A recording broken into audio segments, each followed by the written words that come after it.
sur les traces de la croisière jaune de Citroën au Turkménistan. Voilà le nouveau défi que se sont lancés Jean-Louis Schlesser et René Medj. Ensemble et leurs compagnons d'aventure, ils ont tracé 5 spéciales hors du commun d'est en ouest au milieu du désert de Karakoum en Asie centrale. Bienvenue pour cette première édition de la Turkmen Desert Race. Et c'est au Lebap Market de Turkmenabad que se sont déroulées pendant 72 heures les vérifications techniques et administratives. Et une question brûlait les lèvres de tous. Qu'est-ce qui pousse encore Jean-Louis Schlesser à vouloir emmener tous ces bolides sur de nouvelles pistes ? Le plaisir de rencontrer tout le monde, le plaisir de découvrir un pays que j'avais connu il y a une vingtaine d'années. Le plaisir de vous voir, de voir tout le monde. Enfin, je veux dire que c'est quelque chose de très passionnant. C'est une autre adrénaline que la compétition que j'ai pu faire, avec des soucis qui sont moins faciles à gérer, mais enfin, il faut garder son calme. Jusque-là, tous les gens à qui j'ai pu parler, tous les compétiteurs à qui j'ai pu parler, les participants, ils étaient tous comme des fous, très heureux de l'accueil qu'ils ont eu. On s'est bien occupé d'eux. Ce que j'espère, eh bien, écoutez, c'est que ça va continuer jusqu'au bout comme ça. Car pour ce deuxième plus gros événement sportif se déroulant dans le pays, après les Asian Games de l'an dernier, tout a été mis en place pour faciliter l'organisation du rallye Amoul-Hazard 2018. Des conditions impressionnantes, avec une population mobilisée en tant que bénévole. Les autorités du Turkménistan ont véritablement mis les petits plats dans les grands, à commencer par le président de la République lui-même, qui s'est personnellement investi dans l'organisation.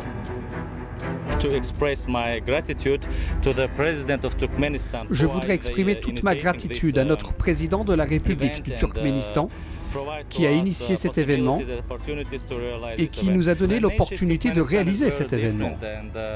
Le paysage ici au Turkménistan est très différent.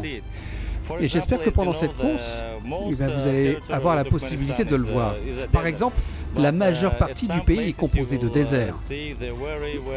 Vous allez découvrir de magnifiques paysages. Vous allez voir le merveilleux lac au milieu du désert. Il y a aussi d'incroyables montagnes très très hautes. Et puis vous terminerez par la mer Caspienne, la perle de l'Asie centrale.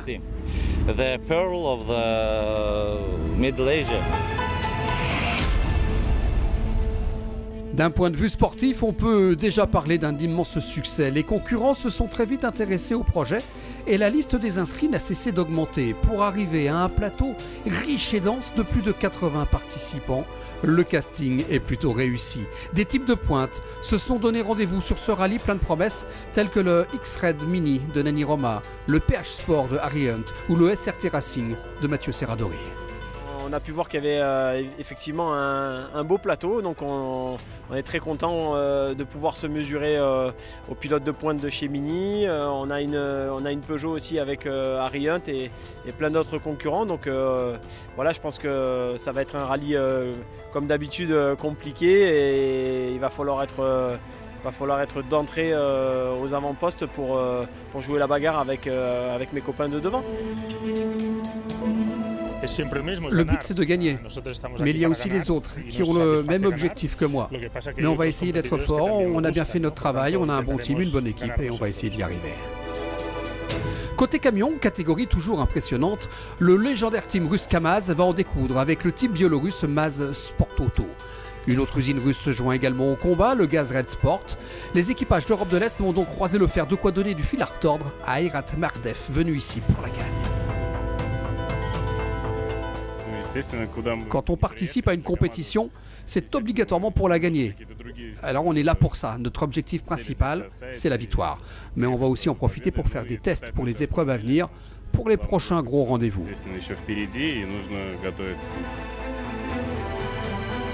On n'oubliera pas non plus bien entendu les SSV qui vont tenter de se faufiler au milieu de ces machines impressionnantes de puissance. Les T3 démontrent qu'ils sont la catégorie montante des rallyes tout-terrain. Ils sont une grosse dizaine à s'élancer pour vivre une aventure hors du commun. Parmi eux, le vétéran du rallye Jean-Claude Ruffier, 79 printemps, venu ici tout simplement pour s'éclater. Les compétiteurs avant tout, mais du plaisir, puis une nouvelle aventure, une découverte d'un nouveau pays, un accueil déjà pour commencer qui est superbe, magnifique. L'accueil, les gens gentils, tout est l'organisation super, vraiment c'est très bien. Donc, une bonne semaine, passer une bonne semaine.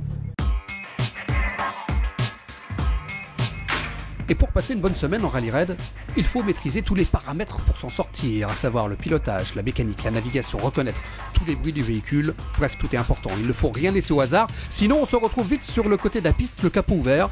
Bref, il faut savoir éviter tous les pièges tendus par René Medj qui a concocté un tracé aux petits oignons. Bon, il n'y a que 5 étapes qui sont, les 3 premières sont vraiment pas faciles. Les autres sont un petit peu plus faciles, mais il n'y a pas de cailloux, c'est déjà pas mal. Par contre, il y a d'autres pièges et je pense qu'on va avoir des tonneaux par l'avant assez nombreux. Les dunes, c'est pas comme on a l'habitude de les voir en Afrique, c'est pas un erg complet. On est dans l'erg pratiquement tout le temps, toute la spéciale, et les dunes sont dans une sorte de végétation, des petits arbres un petit peu partout, et la piste est au milieu. Et donc on monte, puis d'un seul coup, on descend la dune, quoi. En gros, hein, c'est à peu près ça. Hein. Mais c'est assez vertigineux, donc au début, il va falloir faire attention, mais ils apprennent vite. Reste toutefois une dernière formalité avant de lâcher les 84 équipages, le traditionnel briefing d'avant-course. Un petit peu de manière écologique. En tous les cas, de faire toujours attention à ce qu'on fait, d'avoir toujours dans le fond de la tête le mot écologie. C'est ce qui est très important à ses yeux. Voilà, le décor est planté, tout le monde est désormais prêt à en découdre, mais avant cela, place à la parade dans les rues de Turkmenabad.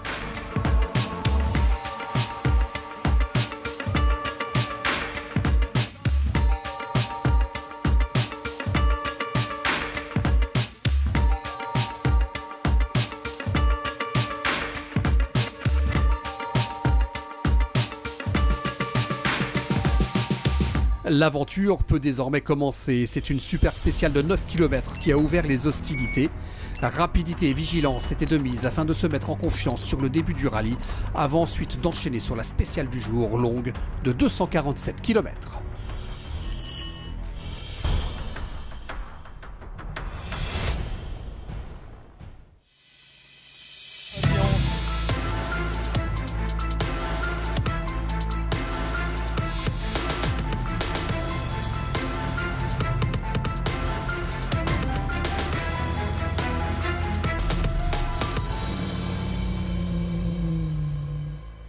Et à l'occasion de cette super spéciale, un invité de marque. Le grand sportif, le président de la République en personne, Gurbanguly Berdimuhamedov, s'est installé dans le baquet d'une Mini. Un moment inoubliable pour cet amateur de sensations fortes. Merci à vous, monsieur Jean-Louis Schlesser. Je voudrais vous féliciter pour cette journée.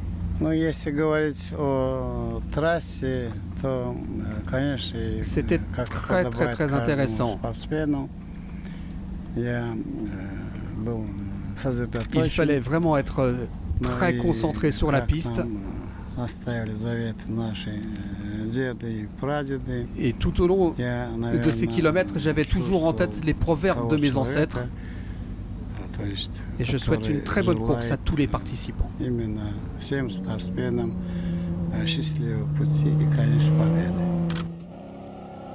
Place ensuite à la première spéciale, et le moins que l'on puisse dire, c'est qu'on est déjà entré dans le vif du sujet, du sable et encore du sable, avec beaucoup de pilotes en difficulté. Certains ne verront même pas la ligne d'arrivée. Et d'autres ont tout de même réussi à tirer leur épingle du jeu, à l'image de Harry Hunt. Au volant de sa Peugeot, le Britannique a signé le 3e chrono du jour. 10e du Dakar il y a 2 ans, il a crevé dans les premiers kilomètres, lui faisant perdre un tout petit peu de temps. Il a ensuite connu une crevaison lente, mais pour le reste, c'est plutôt bien passé. Il termine juste derrière le Turkmène Akhmiradov, qui a ensuite pris le volant de la Mini numéro 100, pilotée quelques heures plus tôt par le président de la République. Une magnifique performance pour le pilote local qu'il faudra surveiller de très près lors de ces 5 jours de course. Akhmiradov a bouclé les 247 km de spécial en 3h45 minutes et 56 secondes à 7 minutes 16 du vainqueur du jour. Car celui qui a signé le scratch n'est autre que Nani Roma. L'Espagnol fait partie des favoris. Il a trouvé la spéciale très molle au début, mais globalement il est content. Il a fait très attention à surtout ne pas abîmer sa voiture. Il estime être bien rentré dans sa course pour être en tête tout simplement ce soir. Le classement de cette première journée est également le classement général donc. Nani Roma est en tête devant le pilote du Turkménistan, Hunt est 3e. Serradori pointe à la 4e place à 17 minutes 43 de Roma. Le premier camion, celui de Sotnikov, est 6e.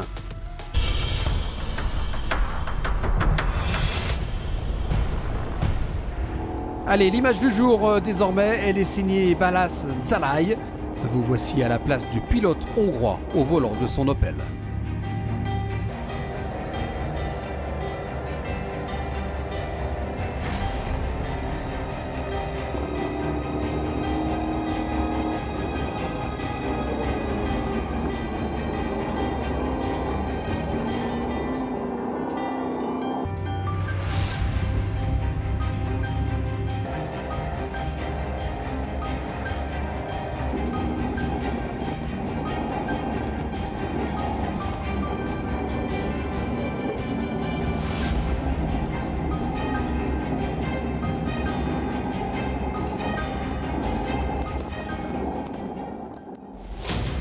Voilà, c'est tout pour aujourd'hui. Demain, place à la deuxième spéciale, longue de 230 km entre Iquzak Plain et le cratère de Darwaza. Et on se quitte maintenant avec quelques-unes des plus belles images de la journée. On se dit à demain, ciao.